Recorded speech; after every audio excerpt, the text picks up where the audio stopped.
20 বৎসরের রক্তক্ষয়ী যুদ্ধে পৃথিবীর সুপার পাওয়ার আমেরিকাকে তালিবান শুধু যুদ্ধেই হারায়নি, তারপর পশ্চিমী দুনিয়া তথা ইউরোপ এবং আমেরিকার সুদীর্ঘকাল ধরে প্রতিষ্ঠিত সুদভিত্তিক যে অর্থনীতি, সেই অর্থনীতির বিকল্প সুদমুক্ত ইসলামিক ইকোনমিকে পৃথিবীতে যে দাঁড় করানো যায় এবং সুদমুক্ত ইসলামিক অর্থনীতি যে শক্তিশালী অর্থনীতি, একটি দেশকে খাদের কিনারা থেকে 5 বছরের মধ্যে পৃথিবীর অন্যতম শক্তিশালী অর্থনৈতিক রাষ্ট্র গড়ে তোলার যে জয়যাত্রা শুরু করেছে আফগানিস্তান, সেই অলিক গল্প আপনাদের সামনে আজকে তুলে ধরার চেষ্টা করব।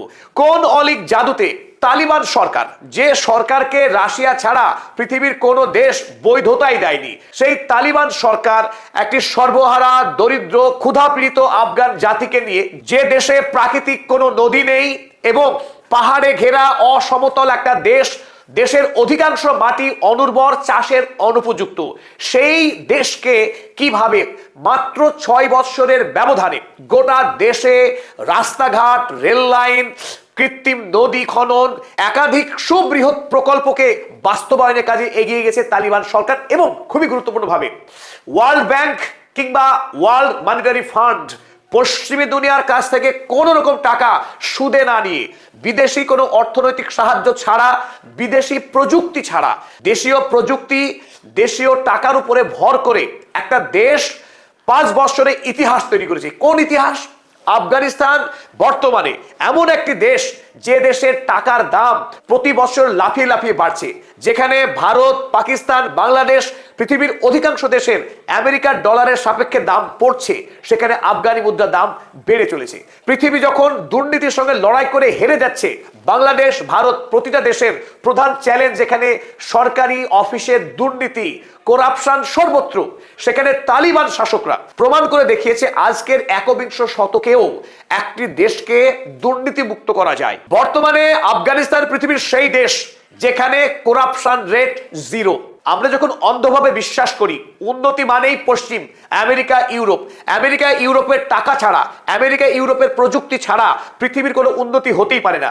আমেরিকার গণতান্ত্রিক মডেল, আমেরিকার ব্যাংকিং মডেল, আমেরিকার টেকনোলজি, এই সব ছাড়া পৃথিবীর কোনো দেশ উন্নতি করতেই পারে না। কিন্তু এই সমস্ত মিথকে ভেঙে চুরমার করে দিয়ে আফগানিস্তানের তালিবান সরকার দেখিয়েছে পশ্চিম ছাড়া প্রাচ্য দেশীয় প্রযুক্তিতে কোনো দেশ মাথা উঁচু করে দাঁড়াতে পারে এবং সেটা অল্প সময়ের মধ্যেই করে দেখানো সম্ভব। তবে নিশ্চিত করে বলা যায়, তালিবান সরকার যেভাবে অসম্ভবকে সম্ভব করে দেখিয়েছে, তার নেপথ্যে ইমানি শক্তি সবচাইতে গুরুত্বপূর্ণ ভূমিকা পালন করেছে। যদি ইমানি শক্তি না থাকতো, তালিবান তার দেশে দুর্নীতিকে শূন্যে নামিয়ে আনতে পারতো না। তাছাড়া যেভাবে অল্প সময়ে বৃহৎ প্রকল্পগুলোকে বাস্তবায়ন করছে, পৃথিবীর মধ্যে সব থেকে কম ব্যয়ে, এত অল্প ব্যয়ে এত বৃহত্তর কৃত্রিম নদী, রেল লাইন স্থাপন, সড়ক যোগাযোগ গড়ে তোলা পৃথিবীতে নজিরবিহীন। কোন দেশ এত অল্প টাকা ব্যয়ে এত অল্প সময়ে পরিকাঠামো নির্মাণ করে দেখাতে পারেনি অতীতে। আসুন এবার দেখে নিই তালিবান সরকারের কয়েকটা ম্যাজিকের ঝলক। আমি প্রফেসর আব্দুল হালিম, চলুন শুরু করা যাক। এই মুহূর্তে অর্থনৈতিক পৃথিবীর সবচেয়ে আলোচিত, সবথেকে চর্চিত বিষয় হলো আফগানি মুদ্রার দাম বৃদ্ধি। আফগানি মুদ্রা আমেরিকান ডলারের সাপেক্ষে প্রতিদিন তার শক্তি বৃদ্ধি করছে, যেখানে ভারতীয় উপমহাদেশের, ভারতবর্ষের রুপি, বাংলাদেশের টাকা এবং পাকিস্তানি রুপির দাম হু হু করে পড়ছে। বর্তমানে আমেরিকান ডলারের সাপেক্ষে ভারতবর্ষের রুপি কি দাঁড়িয়েছে প্রায় 92 রুপি। 2021 সালের আগস্ট মাসে যখন আমেরিকার সৈন্যরা তালিবানের হাতে মার খেয়ে মধ্যরাতে বাগরাম এয়ারবেস ছেড়ে চোরের মতো পালিয়ে গেল, রাতারাতি তালিবান আফগানিস্তানের শাসনভার গ্রহণ করলো। কিন্তু সবাই ধরে নিয়েছিল তালিবান এই দেশ চালাতে পারবে না, তাদের দ্বারা দেশ চালানো সম্ভব না। তারা যুদ্ধ করতে পারে, তারা গেরিলা যুদ্ধ করে মার্কিনদের হারাতে পারলেও সরকার তারা চালাতে পারবে না। কিন্তু সেই অসম্ভবকে কিভাবে সম্ভব করলো দেখুন।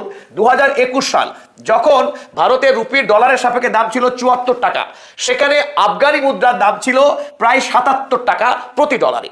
সেখান থেকে আজ বর্তমানে 2026 সালে ডলারের সাপেক্ষে ভারতের রুপি গিয়ে দাঁড়িয়েছে প্রায় 92 রুপি। সেখানে আফগানি মুদ্রা গিয়ে এসে দাঁড়িয়েছে 63 আফগানি।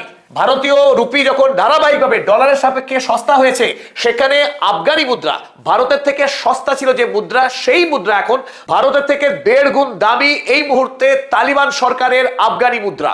যদি কোনো দেশের মুদ্রার দাম বাড়তে থাকে, তাহলে সেই দেশ সীমাহীন লাভবান হবে, কারণ বিদেশ থেকে পণ্য আমদানি করা সেই দেশের পক্ষে সহজতর এবং সস্তায় বিদেশ থেকে পণ্য কিনে দেশের মানুষের অভাব পূরণ করতে পারবে। আর সেই কাজ এখন করে চলেছে আফগানিস্তান, যেখানে পৃথিবীর অন্য দেশে ধারাবাহিক দ্রব্যমূল্য বৃদ্ধি হচ্ছে। দ্রব্যমূল্য বৃদ্ধির সঙ্গে সাধারণ মানুষ এটাই উঠতেই পাচ্ছেন না। নিত্য প্রয়োজনীয় চাল, ডাল, ঔষধ, জামা কাপড়, বিদ্যুৎ কিনতে গিয়ে যখন পৃথিবীর অধিকাংশ দেশ হিমশিম খাচ্ছে, সেখানে আফগানিস্তানে হচ্ছে উল্টোটা। অর্থাৎ জিনিসপত্রের দাম প্রতি বছর ধারাবাহিকভাবে কমছে। ইনফ্লেশনের জায়গায়, মুদ্রাস্ফীতির জায়গায় মুদ্রা হ্রাস হচ্ছে, অর্থাৎ দাম কমছে। এখানে একথাও সত্য যে আফগানিস্তান এখন একটি দরিদ্র দেশ। দেশের বড় অংশের মানুষ এখনো দারিদ্র্য সীমার নিচে বাস করে এবং খাদ্য সংকটের শিকার আফগানিস্তান। কিন্তু বিগত 5 বছর সময়ের মধ্যে আফগানিস্তান যেভাবে উন্নতির পথে এগিয়ে চলেছে এবং যেভাবে পরিকাঠামো খাতে বিপুল পরিমাণের বিনিয়োগ করছে, রাষ্ট্র নির্মাণের কাজ চলছে, তাতে অল্প সময়ের ব্যবধানে আফগানিস্তান পৃথিবীর অন্যতম শক্তিশালী রাষ্ট্র হওয়ার পথে এগোচ্ছে। ভারতবর্ষ, বাংলাদেশ বা এই উপমহাদেশের অধিকাংশ দেশে রাজনৈতিক নেতারা যখন ভাতা ডোল দিয়ে দেশের কোষাগারের টাকাকে নষ্ট করছে এবং পরিকাঠামো নির্মাণকে সম্পূর্ণরূপে উপেক্ষা করছে, অবহেলা করছে, সেখানে আফগানিস্তান দেশের মানুষকে সস্তায় ভাতা বিলি না করে যে বিচক্ষণতা নিয়ে তারা এগিয়ে চলেছে, তাতে অচিরেই আফগানিস্তান অর্থনৈতিকভাবে, খাদ্যের দিক থেকে, প্রযুক্তির দিক থেকে তারা একটা স্বনির্ভর জাতি হবে, তাতে কোনো সন্দেহ নেই। উন্নততর প্রযুক্তিকে কাজে লাগিয়ে চীন তার বৃহত্তর দেশের যে বন্ধুর ভূপ্রকৃতি, সেই প্রকৃতিকে হার মানিয়েছে চায়না। ওই একই রকম কাজ তালিবান সরকার আফগানিস্তানে বাস্তবায়িত করে দেখিয়েছে। তাদের কাছে লিমিটেড রিসোর্স, খুবই অল্প পরিমাণ টাকা এবং দেশীয় প্রযুক্তি কাজে লাগিয়ে যে কাজ চীন করেছে, সেই কাজ আফগানিস্তান করে দেখালো। এটা বড় আশ্চর্যের বিষয়। প্রকৃতি যেখানে রুক্ষ, আফগানিস্তানে কোনো নদী নেই। আফগানিস্তানে একমাত্র বড় নদী যে কেবলমাত্র আফগানিস্তানকে স্পর্শ করেছে মাত্র, তাজিকিস্তান হয়ে এই আফগানিস্তান ছুঁয়ে, তারপর এই নদী উজবেকিস্তান হয়ে তুর্কমেনিস্তান দিয়ে বেরিয়ে গেছে। আফগানিস্তানের নদী না থাকার ফলে বিস্তীর্ণ অঞ্চল অনুর্বর এবং কৃষিকাজের অনুপযুক্ত, ফলে দেশে খাবারের ব্যাপক সংকট এবং যোগাযোগ ব্যবস্থাও অত্যন্ত কঠিন। এই সমস্যার সমাধান করবার জন্য এই মুহূর্তে আফগানিস্তান একটি অলিক প্রকল্পকে বাস্তবায়ন করেছে। প্রায় 285 কিলোমিটারের একটি দীর্ঘ কৃত্রিম নদী খনন করে ফেলেছে আফগানিস্তান, যে নদী এই আফগানিস্তানের বাল্ক প্রদেশ থেকে সোজা 285 কিলোমিটার পথ পাড়ি দিয়ে ফারিয়াব অঞ্চলে এসে শেষ হয়েছে। প্রায় 300 কিলোমিটার ব্যাপী এই দীর্ঘ কৃত্রিম নদী, যার প্রস্থ কোথাও 100 মিটার, কোথাও 150 মিটার। এই বিপুল পথ যখন এই নদী পাড়ি দেবে, দুই পাড়ের 550 লক্ষ হেক্টর কৃষি জমি তখন চাষের উপযোগী হবে। এই দুই পাড়ে বিপুল পরিমাণের কৃষি কাজ হবে, ফলে আফগানিস্তান খাদ্যের ব্যাপারে স্বয়ংসম্পূর্ণ হয়ে উঠবে এবং লক্ষ লক্ষ মানুষ তারা কাজ পাবে, তাদের জীবিকা পাবে। এবং তাৎপর্যপূর্ণ বিষয় এই নদী খননের কাজ শুরু হয়েছিল 2022 সালে। 2022 সালে কাজ শুরু হয়েছিল, টার্গেট ছিল শেষ হবে 2028 সালে, কিন্তু 2024 সালে এসেই 90% কাজ শেষ করেছে তালিবান সরকার।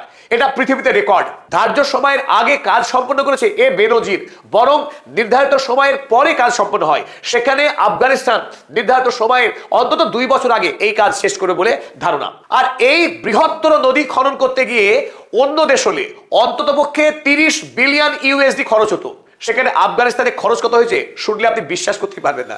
1 বিলিয়নও হয়নি, কেবলমাত্র 645 মিলিয়ন মতো খরচ হয়েছে এখন পর্যন্ত, যা লক্ষ্যমাত্রা।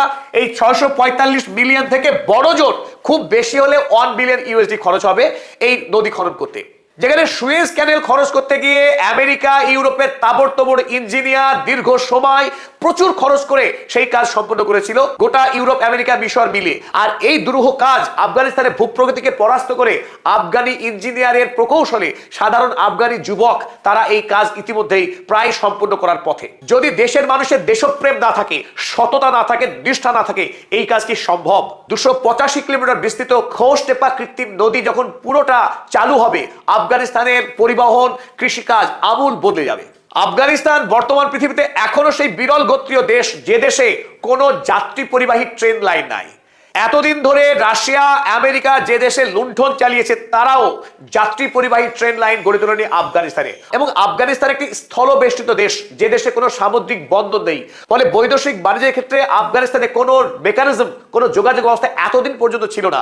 তালিবান সরকার ক্ষমতা আসার পর থেকে এই প্রাকৃতিক সমস্যা নিরসন করার উদ্দেশ্যে একাধিক বৃহত্তর পরিকল্পনা গ্রহণ করেছে, যার মধ্যে অন্যতম হলো এই তুরস্ক থেকে চালু হওয়া ইরান এবং আফগানিস্তান এই বৃহৎ রেল লাইন ইতিমধ্যেই তৈরি হয়ে গেছে।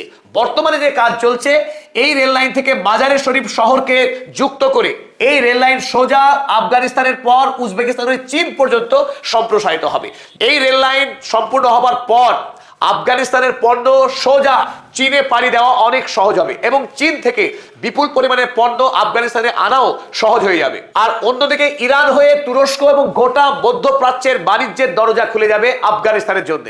অন্যদিকে অপর গুরুত্বপূর্ণ রেল যোগাযোগ, যার কাজ শুরু হয়েছে উজবেকিস্তানের তেরমেজ শহর থেকে সোজা আফগানিস্তানের মাজারি শরীফ হয়ে কাবুল দিয়ে সোজা পাকিস্তানের পেশোয়ার পর্যন্ত সম্প্রসারিত হবে এই রেল লাইন, যার আসল নাম হচ্ছে ট্রান্স আফগানিস্তান রেল লাইন, যাকে সহজে আফগানিস্তানের মানুষ কাবুল করিডোর নামে চেনে। এই করিডোরের নির্মাণের কাজ সম্পূর্ণ হওয়ার পর গোটা আফগানিস্তানের মধ্যে পণ্য পরিবহন, এমনকি ওদিকে উজবেকিস্তান এদিকে পাকিস্তান পর্যন্ত পণ্য পরিবহনের এক নতুন দরজা খুলে যাবে। বিশ্ব বাণিজ্যের ক্ষেত্রে আফগানিস্তান সরাসরি অংশগ্রহণ করার সুযোগ পাবে, যে সুযোগ থেকে এতদিন বঞ্চিত ছিল আফগানিস্তানের মানুষ এবং আফগানিস্তানের বণিকেরা। ফলে আফগানিস্তানের অর্থনৈতিক কর্মকাণ্ড, অর্থনৈতিক প্রগতি আরো বিপুল ত্বরান্বিত হবে। আফগানিস্তানে যে দারিদ্র, খাদ্য সংকট, যে সমস্যাগুলো রয়েছে সেই সমস্যা অচিরেই মিটে যাবে। একথা হলফ করে বলা যায় আগামী 10 বছরের মধ্যেই আফগানিস্তান অর্থনীতি, কৃষি, প্রযুক্তি এবং আন্তর্জাতিক বাণিজ্যে এশিয়ার মধ্যে একটি অন্যতম শক্তিশালী রাষ্ট্রে রূপান্তর হবে। রেল লাইনের পর এই মুহূর্তে তালিবান সরকার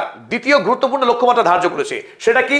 আফগানিস্তানের সমস্ত গুরুত্বপূর্ণ শহরগুলোকে সড়ক পথে যোগাযোগ গড়ে তোলা।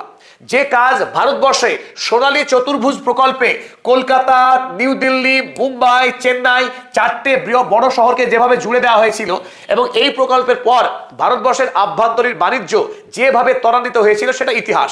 একই কাজ আফগানিস্তানে হচ্ছে। এখন এই কাবুল শহর থেকে শুরু হচ্ছে একটি রিং রোড, যে রিং রোড গোটা আফগানিস্তানকে এখন বৃত্তাকারে ঘিরে ফেলবে। কাবুল থেকে শুরু করে এই রোড মাজারি শরীফ হয়ে তারপর মেইমানার মধ্য দিয়ে সোজা হেরাট, এবং হেরাটের পর এই রাস্তা কান্দাহার হয়ে গজনি এবং তারপর আবার কাবুল এসে স্পর্শ করবে, এবং এই মেন রোডকে স্পর্শ করবে দেশের ভেতর থেকে আসা অসংখ্য ছোট ছোট সড়ক। ফলে গোটা দেশ কানেক্টেড হবে, গোটা দেশ সংযুক্ত হবে এই সড়ক পথে। অন্যদিকে অপর বৃহত্তম চ্যালেঞ্জ আফগানিস্তানের আজ পর্যন্ত বিদ্যমান, যা হলো বিদ্যুৎ সংকট। দেশের এখনো 60% পরিবারে কোনো বিদ্যুৎ সংযোগ পৌঁছায়নি। মানুষ অন্ধকারে এখনো আদিমভাবে তারা জীবনযাপন করতে বাধ্য হয়। আফগানিস্তানের শহরের মানুষ তারা কিছুটা বিদ্যুৎ পরিষেবা পায়, কিন্তু অধিকাংশ পাহাড়ি এবং গ্রামীণ অঞ্চলগুলি সেগুলো আজও অন্ধকারে নিমজ্জিত। আর এই সমস্যা মোকাবেলা করবার জন্য তালিবান সরকার এক গুচ্ছ বাস্তব ভিত্তিক প্রকল্প তারা গ্রহণ করেছে, যার কাজ জোর কদমে এগিয়ে চলেছে, এবং 2028 সালের মধ্যেই আফগানিস্তান বিদ্যুতের ক্ষেত্রে স্বনির্ভর দেশ হিসেবে গড়ে উঠবে। চলুন আমরা দেখি এই মুহূর্তে আফগানিস্তানের দেশের মধ্যে বিদ্যুতের চাহিদা 7000 মেগাওয়াট। 7000 মেগাওয়াট যেখানে বিদ্যুতের চাহিদা, দেশে এখন সাপ্লাই রয়েছে মাত্র 1500 মেগাওয়াট। দেশের অভ্যন্তরে 5500 মেগাওয়াটের বিদ্যুৎ ঘাটতি। আর এই ঘাটতি মেটাবার জন্য ইতিমধ্যেই তালিবান সরকার জলবিদ্যুৎ প্রকল্পে তারা লক্ষ্যমাত্রা রেখেছে 2040 মেগাওয়াট। সালমা নদীবাদ, তরি নদীবাদ, এই সমস্ত নদীবাদ থেকে বিপুল পরিমাণের বিদ্যুৎ উৎপাদন হওয়ার সম্ভাবনা রয়েছে, যে কাজ জোর কদমে চলছে। অন্যদিকে আফগানিস্তান যেহেতু পাহাড়ি দেশ, সেখানে প্রচুর পরিমাণে প্রাকৃতিক গ্যাস পাওয়া যায়। সেই প্রাকৃতিক গ্যাস পুড়িয়ে ইতিমধ্যে বিদ্যুৎ উৎপাদনের কাজ শুরু হয়েছে। লক্ষ্যমাত্রা প্রায় 3700 মেগাওয়াট বিদ্যুৎ উৎপাদনের লক্ষ্য রয়েছে এই প্রাকৃতিক গ্যাস থেকেই। অন্যদিকে কয়লা, আফগানিস্তানে বিপুল পরিমাণে কয়লার ভান্ডার রয়েছে। সেই কয়লা উত্তোলন শুরু করেছে তালিবান সরকার, এবং সেই কয়লা থেকে থার্মাল পাওয়ার প্ল্যান্ট অর্থাৎ তাপবিদ্যুৎ কেন্দ্র শুরু করেছে, এবং এই ক্ষেত্রে লক্ষ্য 2600 মেগাওয়াট আফগানিস্তানের তাপবিদ্যুৎ উৎপাদন করবার। সর্বশেষে নবায়নযোগ্য জ্বালানি সৌরশক্তি উৎপাদনের লক্ষ্যমাত্রা ধার্য করেছে 700 মেগাওয়াট।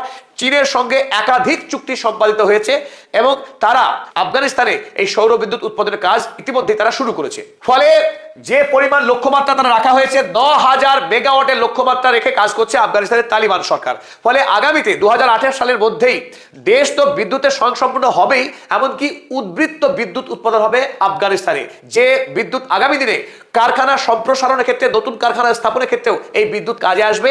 দেশের শিল্পায়নের গতিমাত্রা বৃদ্ধি পাবে। কিন্তু এত কিছু ভালোর মধ্যেও আফগানিস্তানে একটি মারাত্মক অভিশাপ এখনো লুকিয়ে রয়েছে আফগান সমাজে। কি সেটা?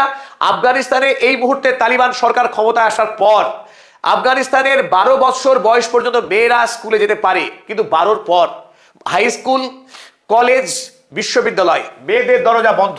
মেয়েদের লেখাপড়ার অধিকারকে কেড়ে নিয়েছে এই তালিবান সরকার। তাদের দাবি যে তারা দেশ জুড়ে পরিকাঠামো তৈরি করছে, উপযুক্ত পরিকাঠামো তৈরি করবার পর সেখানে মেয়েদের জন্য স্কুল কলেজ খুলে দেওয়া হবে, মেয়েদের লেখাপড়ার অধিকার আফগানিস্তান তালিবান সরকার দেবে। তারা মনে করে মেয়েদের পড়াশোনা করার অধিকার আছে, কিন্তু তালিবান সরকারের এই দাবিকে আমরা কিন্তু মেনে নিতে পারছি না। কারণ ইতিমধ্যেই বিগত 6 বছরে প্রায় 24 লক্ষ মেয়ে তারা লেখাপড়ার সুযোগ থেকে বঞ্চিত হয়েছে। এই এতগুলো প্রজন্মকে যদি তালিবান সরকার নিরক্ষর করে রাখে, উচ্চশিক্ষা থেকে বঞ্চিত করে, আগামী দিনে উন্নততর আফগানিস্তান গড়ার যে স্বপ্ন তালিবান দেখছে এবং বিশ্বকে দেখাচ্ছে, সেই স্বপ্ন কিন্তু ব্যাহত হবে।